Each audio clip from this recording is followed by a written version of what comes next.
winter, we had the opportunity to do the retreat on the 4 establishments of mindfulness. And the last time we did this, I spent 2 weeks on the feeling, mindfulness of feeling, and I completely missed the boat. That's what I remember about that 2 weeks. I just remember thinking pleasant, unpleasant, neutral, and it's just like there was like nothing there. It's like it was so boring. Like, what's this about? I don't know why I couldn't really tune into it. I just was not tuned into it at all. I completely missed the boat. And this year was quite different. And one thing I did that was different was I tried to find some voices of people who had done this practice a lot and just kind of get pointers, And I don't know why also it was different, but anyway, it definitely was much more tuned in. And one of the things that I turned to at first that was helpful to me was a monk in the Thai forest tradition. And he was giving some teachings that were Q&As, and someone asked him, he was saying that irritation causes angry emotions, and to look at them, should I stay with the feeling? So that was the question. That really is quite good because it assumes that the person can actually know what the feeling is, because by the time you have anger, you're pretty far along. And I think that was kind of my problem. I was so far along that to go back to the actual experience of just it being a little unpleasant or something like that was pretty far away from my awareness. So he wrote an answer. I found this helpful. The thing is to watch and see how the feeling arises. It isn't static, it's always changing. Notice when feelings of anger arise, there's a tendency for thoughts of anger to arise as well. That I was quite clear. By the time I'm to anger, I'm more familiar with that. It's familiar territory. Then he says, you begin to realize how depending arising is true, how feeling is the condition for anger or greed or whatever comes up. That's what I wasn't able to do before, I don't think. I don't know why, it just wasn't there. This time it was much, what I did is I decided to work on concentration a lot and just really get my mind calm, because then I have more clarity.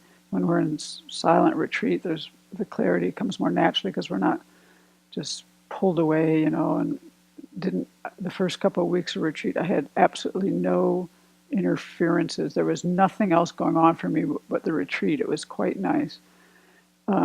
My thoughts didn't go to anything else because I wasn't doing anything else for about the first 2 weeks, which is not so usual because usually the roof blows off or something happens, and you have to deal with it. But I had, I got my concentration together, and then that persisted enough that I could, during my sessions, I notice even now it's already fading. The ability to be aware of the feeling level before it moves into something else is already farther along the road now. So this is a great thing about retreat. And then, okay, so what else does he say? He says, seeing how these feeling is the condition for greed or anger or all these other things to come about. And you can see the link quite clearly. And that was very clear to me. And it is important to realize that. I hadn't seen that so clearly before. And what I found to be beneficial about this is that sometimes now I even if I'm not able to, I can't do this so much off the cushion, to tell you the truth, but I can go back and review and go, oh, wow, that started off unpleasant, and then it went to there, and then it went to there. And I can just in my mind say, well, I could just kind of stop it at the unpleasant and leave the rest, and I can sometimes do that. Sometimes the force of the affliction is too strong. But I have another option now to just realize that really the whole show is done at the time the feeling is done. Everything else after that is kind of optional, and I run along with it most of the time. But when I stop and think about it that way, I can kind of go, I don't, and especially if you stay on the feeling, it actually helps. If you can, for me, it helped me a lot. Just stay with the feeling, and all the other stuff would just kind of dissolve on its own once in a while. Just to have that, the first time that happened, I was like, wow, there's something to this. I had never experienced that before. So that was quite nice. So then he goes on and says, and this was helpful to me because I was just trying to feel my way into this, When you investigate feeling, you should find out where it's located and define it exactly. A precise definition is important here. Buddha taught that things should be done precisely in detail as much as possible. So you should define exactly where the feeling is, how it's changing, what is its nature as an experience. This is not so different from what Venerable Children taught us, but it's sometimes when people say things from in their own words, you hear things in a different way, it just rings truer. My experience this retreat was after I got some understanding of this, because this is what I focused on for all 2 months, basically, a lot. Every session, there was a big part of my sessions that I did this.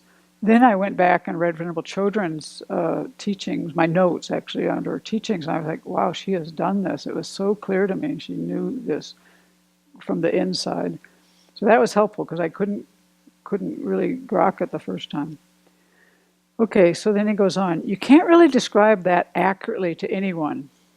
It is hard to put it into words. I tried, and it was hard to find words sometimes.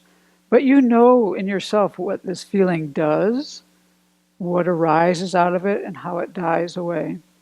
You can experience constantly arising and dying away. And then I love this example, or maybe it's a simile. The Buddha said feeling is similar to raindrops falling in a puddle and causing bubbles to come up and die away. Pop, pop, pop. Like that, the bubbles arise and die away all the time. That's the nature of feeling. It's not as if the rain is coming down one drop at a time. It's pouring down, and the bubbles are popping up all over the puddle. Feeling is like that. So these were my, parts of my roadmap to try to get a handle of just, some awareness of what is going on here. The other thing I learned that I didn't know, and I haven't pursued it too far, is that the Buddha wrote a lot about this. There's in the what is the S in the connected discourses? Yeah, what is it again? The Samyutta Nikaya, yeah, which is the connected or the numbered? I think it's the connected.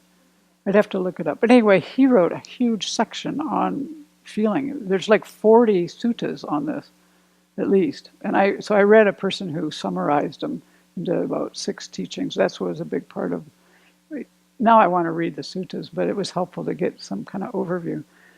And why is this so important? Because this is another opportunity, a big, huge opportunity. And like when we talk about the 12 links, where you can cut it, there's 2 places. This is one of the 2. And I'd never really worked on that before.